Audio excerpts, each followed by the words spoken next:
Hi friends, പുതിയ വീഡിയോയിലേക്ക് എല്ലാവർക്കും സ്വാഗതം. അപ്പോൾ ഇന്ന് വന്നിട്ടുള്ളത് നല്ല ഒരു ടേസ്റ്റിയും വെറൈറ്റിയുമായിട്ടുള്ള ബ്രേക്ക്ഫാസ്റ്റ് റെസിപ്പി ആയിട്ടാണ്. അപ്പോൾ നിങ്ങൾ റെസിപ്പി കണ്ടു കഴിഞ്ഞാൽ നിങ്ങൾ ഇഷ്ടപ്പെടുകയാണെങ്കിൽ ലൈക്ക് ചെയ്യണം. അതുപോലെ തന്നെ നിങ്ങളുടെ അഭിപ്രായങ്ങളൊക്കെ താഴെ കമൻറ്റ് ബോക്സിൽ തന്നെ അറിയിക്കുകയും വേണം. അപ്പോൾ നമുക്കിത് എങ്ങനെയാണ് തയ്യാറാക്കുന്നത് നോക്കാം. അപ്പോൾ ഇത് തയ്യാറാക്കാൻ ഞാനിവിടെ ഒരു ഗ്ലാസ് അരിപ്പൊടി എടുത്തിട്ടുണ്ട്. ഞാനിപ്പോൾ ഒരു 200 ml ഗ്ലാസ്സിലാണ് അരിപ്പൊടി അളന്നെടുത്തിട്ടുള്ളത്. പിന്നെ വറുത്തിട്ടുള്ള അരിപ്പൊടിയാണ് എടുത്തിട്ടുള്ളത്. അപ്പോൾ നമുക്കിതൊരു ബൗളിലേക്ക് ചേർക്കാം.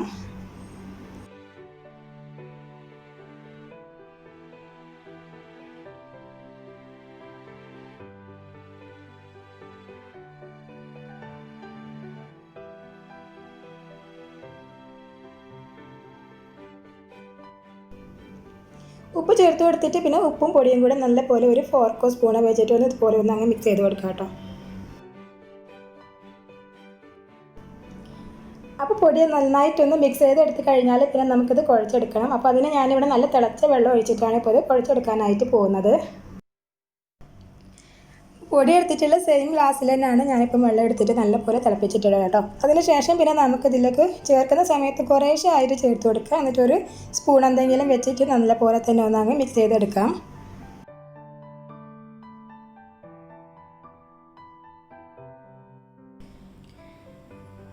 അപ്പോൾ വെള്ളമൊക്കെ കുറേശ്ശെ ചേർത്തിട്ട് പിന്നെ ഇത് ഇതുപോലെ മിക്സ് ചെയ്തെടുത്ത് കഴിഞ്ഞാൽ നന്നായിട്ടൊന്ന് കുഴച്ചെടുക്കണം.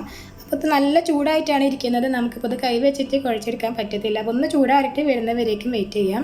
അപ്പോൾ ഒരു 2 മിനിറ്റൊക്കെ മതിയാവും. ഒരുപാട് ചൂടാറിയിട്ടല്ല, നമുക്കൊരു കൈ വെച്ചിട്ട് കുഴച്ചെടുക്കാൻ പറ്റുന്ന ആ ഒരു ചൂടിൽ തന്നെ വേണം കുഴച്ചെടുക്കാൻ. അപ്പോൾ 2-3 മിനിറ്റ് നേരം ആകുമ്പോഴേക്കൊക്കെ ഒന്ന് ചൂടൊക്കെ ഒന്ന് ആറി വരും.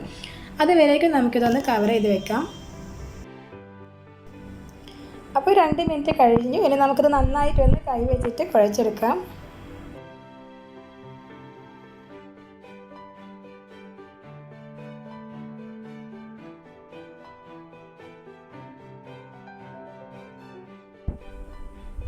അപ്പോൾ ഇതുപോലെ വെള്ളം കറക്റ്റ് തന്നെ ആയിട്ട് ചേർത്ത് കൊടുക്കുകയാണെങ്കിൽ നല്ല സോഫ്റ്റ് ആയിട്ട് തന്നെ നമുക്കിത് കുഴച്ചെടുക്കാം കേട്ടോ. അതിപ്പോൾ വെള്ളം കുറഞ്ഞ് പോവുകയാണെങ്കിലും കുറച്ച് ചൂടുവെള്ളം ചേർത്തിട്ട് ഈ ഒരു സമയത്ത് കുഴച്ച് കൊടുത്താൽ മതി. നിങ്ങൾ എന്തായാലും വെള്ളം ചേർക്കുന്ന സമയത്ത് കൂടി പോവാതിരിക്കാനായിട്ട് നോക്കാം.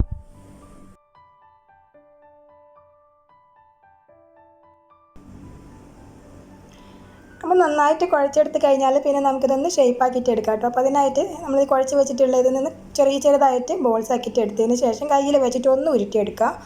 അതിനുശേഷം ജസ്റ്റ് ഒന്ന് പ്രസ് ചെയ്ത് കൊടുക്കുക. അതായത് നമ്മുടെ കുഞ്ഞി പത്തിരിൻ്റെ ഒക്കെ ആ ഒരു ഷേപ്പിലേക്കാണ് നമ്മളിത് ആക്കിയെടുക്കുന്നത്. കണ്ടില്ലേ, ഈ ഒരു ഷേപ്പിൽ വേണം നമ്മൾ ആക്കിയെടുക്കാൻ.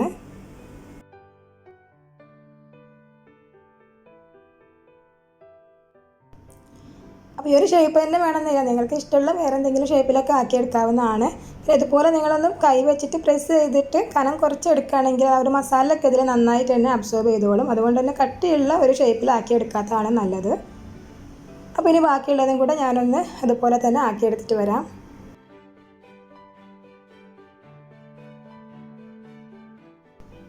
അപ്പോൾ ഇതൊക്കെ ഇവിടെ റെഡിയാണ്. നെക്സ്റ്റ് നമുക്കിതൊന്ന് വേവിച്ചെടുക്കണമല്ലോ. അപ്പോൾ നമ്മളിവിടെ സ്റ്റീം ചെയ്യാനാണ് പോകുന്നത് കേട്ടോ. അതിനായിട്ട് ഞാനിപ്പോൾ ഒരു പാനിൽ കുറച്ച് വെള്ളം നല്ല പോലെ തിളപ്പിച്ചിട്ടുണ്ട്. അതിനുശേഷം നമുക്കിതൊരു പ്ലേറ്റിലോ അല്ലെങ്കിൽ എന്തെങ്കിലും ഒരു സ്റ്റാൻഡിൽ ഇറക്കി വെച്ചതിന് ശേഷം ഒരു 5 മിനിറ്റ് നേരം ഒന്ന് മീഡിയം ഫ്ലെയിമിൽ വെച്ചിട്ട് വേവിച്ചെടുക്കുക. ഒരു 5 മിനിറ്റൊക്കെ കഴിയുന്ന സമയത്ത് ഒന്ന് തുറന്നിട്ട് ചെക്ക് ചെയ്ത് നോക്കാം കേട്ടോ വെന്തിക്കണമെന്ന്. ഇല്ലെന്നുണ്ടെങ്കിൽ കുറച്ച് സമയം കൂടെ ഒരു 3-4 മിനിറ്റ് നേരം കൂടെ ഒന്ന് എക്സ്ട്രാ സ്റ്റീം കയറ്റിയിട്ട് ഒന്ന് വേവിച്ചെടുത്താൽ മതിയാവും.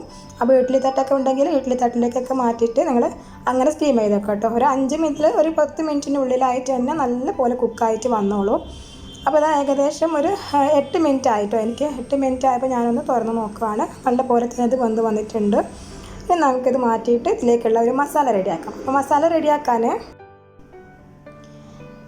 അപ്പോൾ ഒരു പാനിലേക്ക് ഞാൻ 1 ടേബിൾ സ്പൂൺ ഓയിലൊന്ന് ചേർത്ത് കൊടുക്കുന്നുണ്ട്. ഈ ഓയിലൊന്ന് ചൂടായി വരുന്ന സമയത്ത് നമുക്ക് ഒരു മീഡിയം സൈസിലുള്ള സവാള ഒന്ന് ചെറുതായിട്ട് കട്ട് ചെയ്തത് കൂടെ ചേർക്കാം.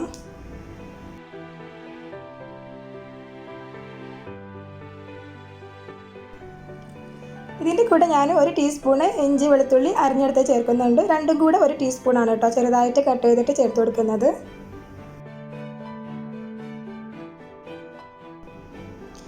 ഇതൊന്ന് വഴറ്റി എടുത്തതിന് ശേഷം നമുക്ക് ഇതിലൂടെ ഒരു അല്പം ഉപ്പ് ചേർത്ത് കൊടുക്കാം.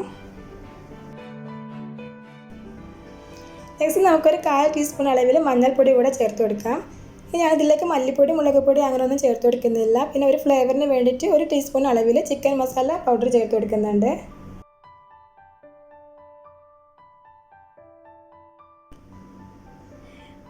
അപ്പോൾ ഒരു ചിക്കൻ മസാലയ്ക്ക് പകരം നമുക്ക് വേണമെങ്കിൽ ബിരിയാണി മസാല ചേർത്ത് കൊടുക്കാം. ബിരിയാണി മസാല ആണെന്നുണ്ടെങ്കിൽ ഒരു 1/2 ടീസ്പൂണൊക്കെ ചേർത്ത് കൊടുത്താൽ മതിയാവും.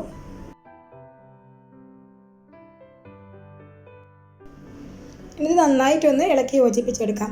പിന്നെ നിങ്ങൾക്ക് ഒരുപാട് എരിവൊക്കെ താല്പര്യം ഉണ്ടെന്നുണ്ടെങ്കിൽ ഒരല്പം കുരുമുളക് പൊടി കൂടെ ഈ ഒരു സമയത്ത് ചേർത്ത് കൊടുക്കാവുന്നതാണ്. അപ്പോൾ ഞാൻ ഈ ഒരു ചിക്കൻ മസാല പൗഡറിൽ തന്നെ അത്യാവശ്യം നല്ല ഒരു എരിവൊക്കെ ഉള്ളതുകൊണ്ട് തന്നെയാണ് അപ്പോൾ അത് ചേർത്ത് കൊടുക്കാത്തത്. പിന്നെ ഒരു 2 ടേബിൾ സ്പൂൺ അളവിൽ ടൊമാറ്റോ സോസ് കൂടെ ചേർത്ത് കൊടുക്കുന്നുണ്ട് കേട്ടോ. ടൊമാറ്റോ സോസ് ഇല്ലാന്നുണ്ടെങ്കിൽ നല്ല പഴുത്തിട്ടുള്ള തക്കാളിയൊക്കെ ആണെങ്കിൽ ചെറുതായിട്ട് കട്ട് ചെയ്തിട്ട് ചേർത്ത് കൊടുത്താൽ മതിയാവും.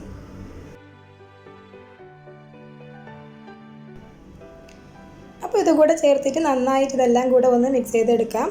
ആ പൊടി നല്ല പോലെ തന്നെ ഒന്നങ്ങ് മൂത്ത് വന്നതിന് ശേഷമാണ് കേട്ടോ ടൊമാറ്റോ സോസ് ചേർത്ത് കൊടുക്കേണ്ടത്.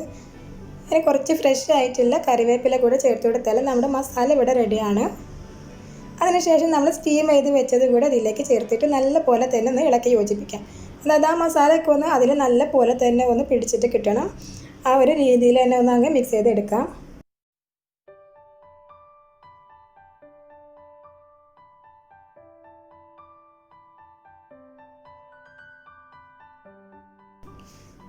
അപ്പോൾ ഇതുപോലെ നന്നായിട്ടൊക്കെ ഒന്ന് ഇളക്കി യോജിപ്പിച്ച് കഴിഞ്ഞാൽ പിന്നെ ആ ഒരു മസാലയൊക്കെ അതിൽ നല്ല പോലെ തന്നെ ഒന്ന് പിടിച്ച് കിട്ടണം. അപ്പോൾ നമുക്കിതൊന്ന് കവർ ചെയ്തിട്ട് ഒരു 1-2 മിനിറ്റ് നേരം കൂടെ ലോ ഫ്ലെയിമിൽ വെച്ചിട്ട് ഒന്ന് വേവിച്ചെടുക്കാം.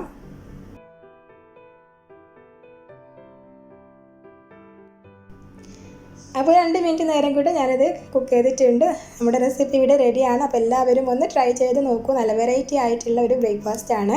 അപ്പോൾ ഇത് ഇഷ്ടപ്പെടുകയാണെങ്കിൽ എന്തായാലും ലൈക്ക് ചെയ്യുക, കമൻറ്റ് ചെയ്യുക. തുടർന്നും ഇതുപോലെയുള്ള റെസിപ്പീസിന് വേണ്ടി നമ്മുടെ ചാനൽ സബ്സ്ക്രൈബ് ചെയ്യുക. കൂടെ കാണുന്ന ബെല്ലൈക്കണും കൂടെ ഒന്ന് പ്രസ് ചെയ്തോളൂ. താങ്ക്